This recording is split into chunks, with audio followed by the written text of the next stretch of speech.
العالم. التاريخ اثبت ان العرب موجودين. تحيه للاسود، تحيه للمغرب. الان بالحق الان الشاي تجي مع الاكل، ويلزم نطمعوا في هذه الكاس لانها تفتح ابواب ولكن قد لا تتكرر. ما عملوا المنتخب المغربي اسلام شيء يدرس في كتب التاريخ.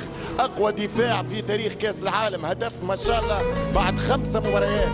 طيح البرتغال، طيح اسبانيا، طيح بلجيكا، تجاوز كرواتيا. والاكثر في النجاح أن المنتخب المغربي مثلا إذا اعتبرنا فاز كرواتيا، بلجيكا كانت محذرة ولكن أيضا لم تنتصر.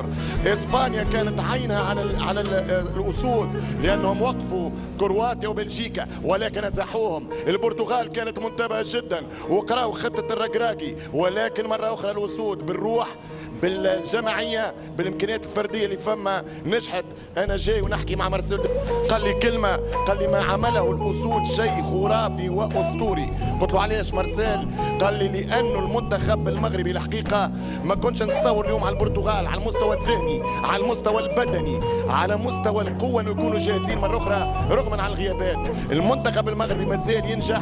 السر للركراكي واولاد الاسود ورجال المغرب لابد ان نبتعد عن التشبع. الان ما دام وصلت سيمي فاينل كل شيء جايز، كل شيء ممكن. انت في ارضك بين انصارك بين شعوبك، الكلنا وراك. وان شاء الله يوم 18 في عيد وطن قطر سيكون عيد لاوطان العرب.